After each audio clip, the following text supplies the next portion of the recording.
Hi guys! In today's video, we are going to have a look at production methods. So let's get started. We're going to have a look at the following production methods: job customized production, batch production, mass flow or process production, and later we're going to evaluate the most appropriate methods of production for given situation. We have talked about this transformation process. We know that we have some inputs. We know that we have some outputs. And the transformation process can be categorized into 4 stages. These 4 stages depend on how much value is added to the raw materials at each stage. Now, this is repetition. Basically, we've already studied that in Unit 1.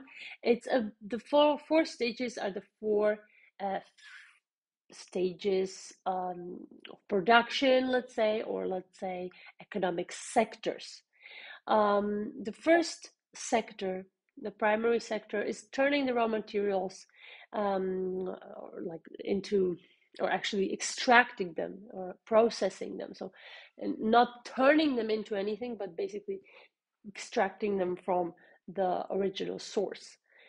The secondary sector transforms these primary sources into processed or finished goods through manufacturing. So we can think of steel, we can be thinking of products from oil, for example, petrol. This would be examples of goods in the secondary sector. The tertiary sector is the production and delivery of services.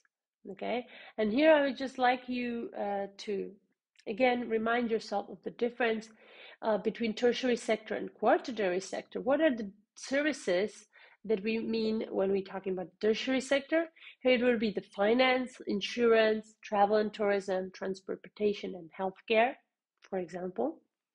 And the quaternary sector is the provision of intellectual and knowledge-based activities. Okay, so here the knowledge part is very important. It involves the generation and sharing of information. So here we would be putting fields such as information and communications technology, research and development, consultancy services, and scientific research. Now, to explain the production process. A firm must purchase all the necessary inputs and then obviously transform them into the products, into the outputs that it wishes to sell. How well a firm does this, undertakes this transformation process, will determine its success. Okay, this is known as the productive efficiency of a firm, and it will want to be as efficient as possible in transforming its inputs into outputs. Ultimately, the objective of the production process is to create goods and services that meet the needs and wants of customers. Something that we've already talked about, but definitely needs to be mentioned here in this part as well. Now, the main methods of organizing production, I'm going to introduce 3 today. The 3 mainly used ones, still relevant today. In different industries, some of these production methods are more common.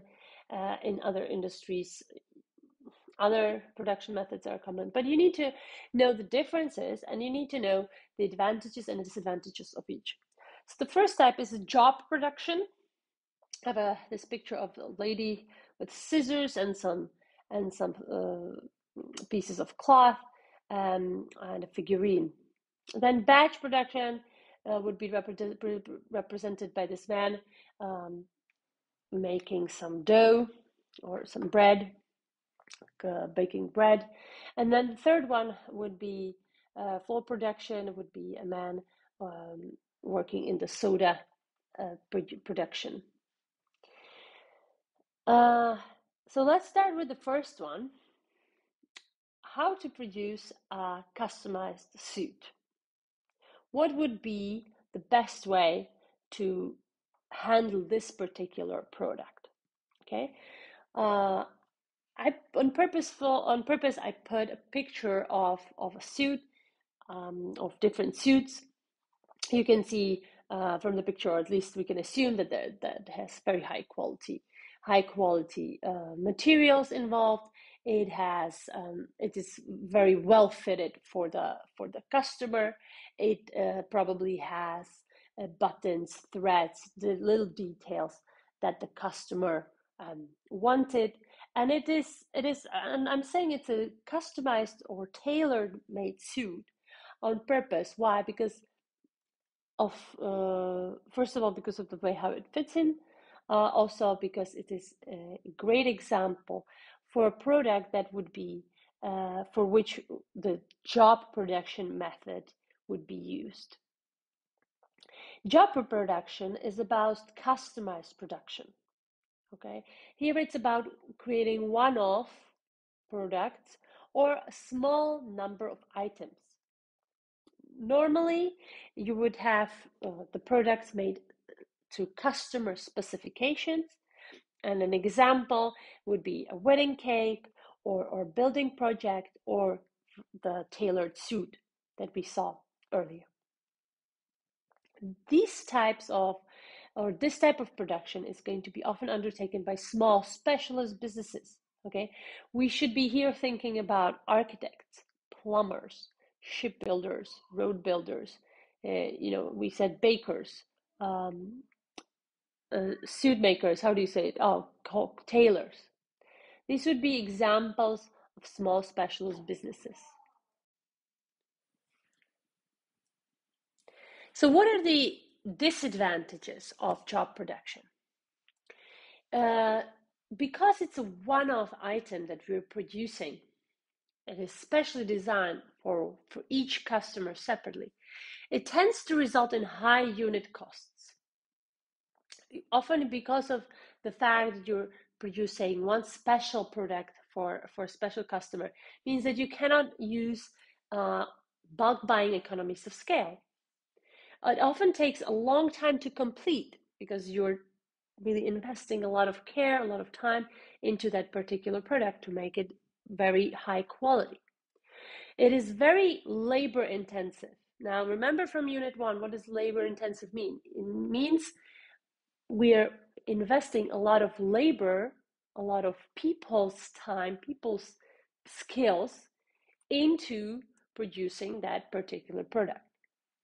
Labor is going to be used more compared to the other factors of production. And in order for us to create that very special customized product, we also need very highly skilled workers. And what do we know about highly skilled workers? They're very often also expensive workers. In order to find workers with the correct number of skills, and type of skills, we're going to have to look very hard and probably need to motivate them with a high salary as well. Now, what would be the second type of product that we're going to look at? Here, you can see some croissants, some pain au chocolat, different types of dough or patisserie. And now this would be a great example of a product that would be used for batch production, that would be produced by batch production. In batch production, it's about creating similar items together. Each batch goes through one stage of production process before moving on to the next stage. Now, what does that mean? I actually took an excerpt from the textbook because there it's described very nicely, precisely. A good example of this form of production is a baker making batches of rolls. First, the dough is mixed and kneaded. Then, after being left for a time, the dough is separated into individual amounts, the right size for rolls. After this, the rolls are baked together and then they are left to cool. When they have cooled, they are put on display in the shop and another batch can be prepared. Each roll has gone through the process with other rolls in the batch, and all the rolls have undergone each stage of the process before going on to the next stage. Now, because of the fact that we're producing each croissant, each roll in batches, it obviously also has certain advantages and disadvantages. So, first of all, batch production. Here's the definition. It's producing a limited number of identical products. Each item in the batch passes through one stage of production before passing on to the next stage. The good thing is that you can concentrate skills. Okay, you can connecting this to HR.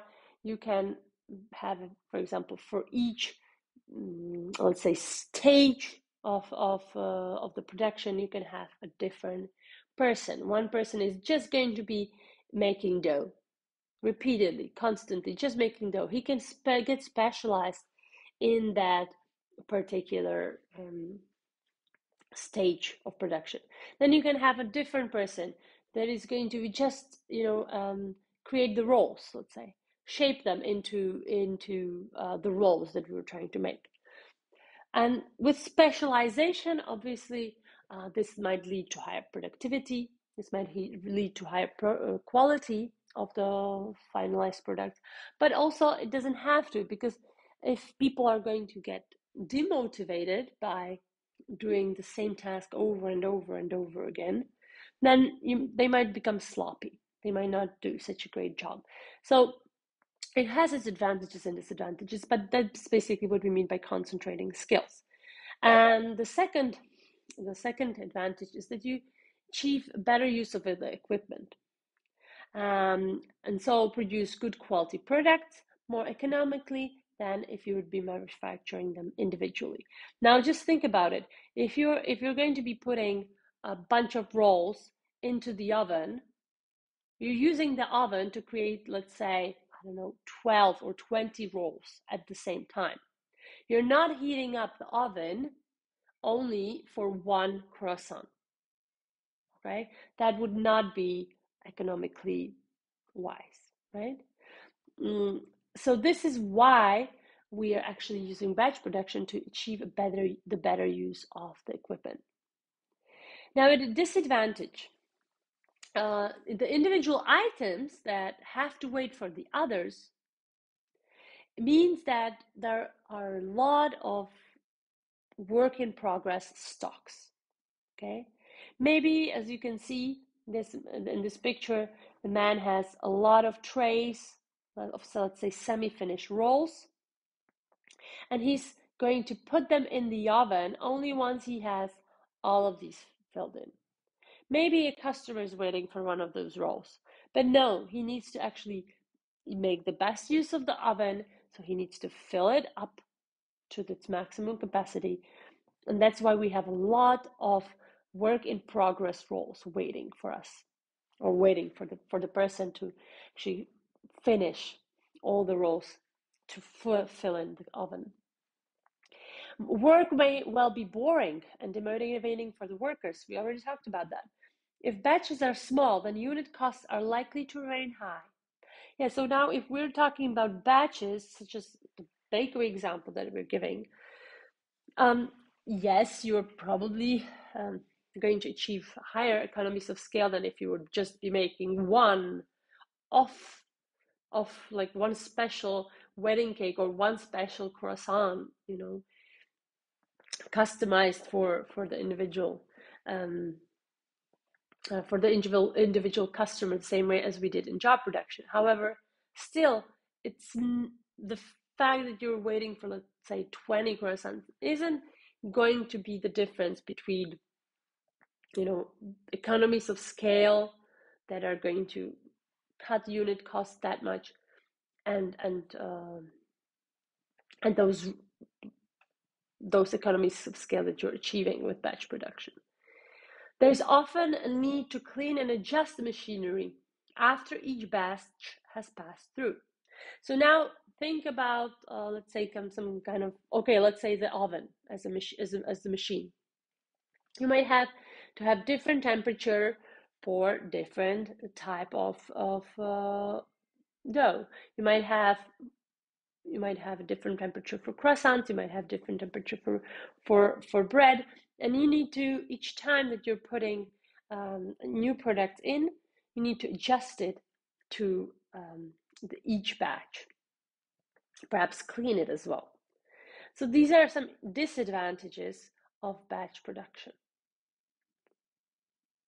Now, the third type that we're going to look at, and here I'm using the example of Coca-Cola. It's a soda, so from soda industry. Soda industry is actually very a great example of a product where flow production is used or mass production is used. So let's have a look at the third type of production. Flow production is often referred to as mass production, sometimes also process production. Now, how is the flow production organized? It's about the product moving continuously through the production process. When one task is finished, the next task must start immediately. Therefore, time taken on each task must be same. Usually, it takes place on a production line. Therefore, it can be referred to as line production. And there's usually some automation of tasks, fewer workers are needed, and so on. Now, in this one, we're thinking of like, how do you call them? Conveyor belts moving the product around the factory from one stage to another. And at each stage, you would have probably some machine actually, either filling the bottle with the soda. You might have another machine putting an etiquette on the bottle. You might have a third machine putting the lid on top of the bottle. So here we're really doing it in masses. We're producing massive amounts every hour. Okay, it's uncomparable. The amounts that you're producing here it's uncomparable to the amount that you are producing with batch production. Here you're producing thousands and thousands of products. So this would be ideal for mass marketed products where you know that the demand is really high and the investment into such operations would also be high. So think of all the machines, be expensive. So it only makes sense for businesses where this investment would pay off. The advantages is that the cost per unit of production actually are reduced thanks to the improved work and material flow. Okay, great. Here we're starting to achieve like real economies of scale.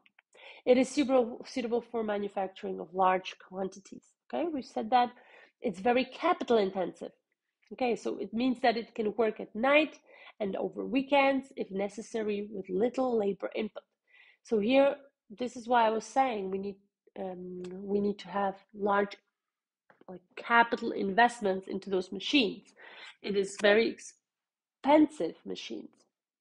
This is what we mean capital intensive. It is using machines very much to a big extent.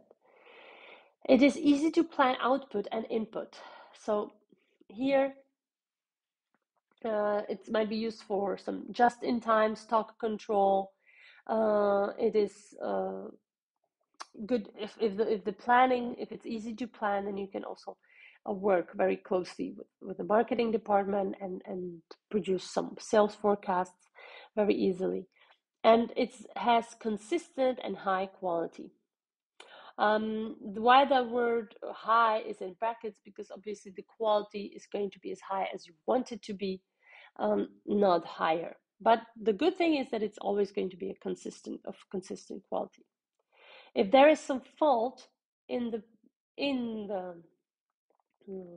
production line, then you're obviously going to have also consistently bad products. You might have the same mistake happening for thousands of products before you find out that there's a mistake.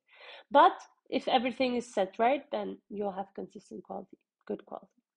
Now, disadvantage is that obviously it has high initial setup costs. So that was the initial one of investment I was talking about into the machines, into the factory. And the work involved tends to be boring, demotivating, and repetitive for workers.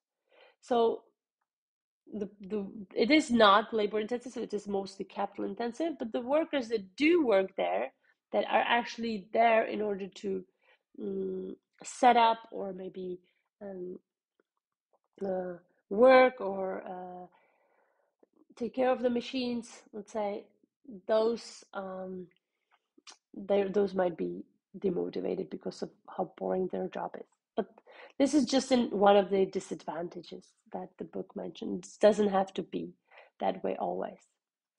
Now, flow production is defined as producing items in a continually moving production line, also known as line production. This can be a continuous 24 hours a day method. Mass production is producing large quantities of a standardized product. Okay, so this is also why I put it there. Mass production is mostly done by flow production. Flow production is the way how we're producing in order to mass produce. But mass production here, really the idea is that we're producing large quantities and that the product is standardized. It is the same and consistent all throughout the production. That is the basic characteristic and the biggest advantage. So somehow to sum up, job production, it's one-off production with very highly skilled workers. Batch production, here we're producing batches of identical items. And with flow production, we're continuously mass producing. How do we choose which production method to pick? There are different factors to consider. So, first of all, are we looking to have a customized product, or are we looking to have a mass standardized, mass marketed product? How much of how many types, how many variations of our product do we want? What type of variety do we want? With higher variety, you might be choosing job production. If you don't want such variety, you want a standardized product, you will choose flow production. Then you might also think about the financing. So how much can I invest into machinery? Do I have the initial capital to invest, or am I going to be limited maybe to machines such as the oven or some, let's say, cheaper machines? What is going to be my demand? What volumes do I want to produce? If my product is well established, I'm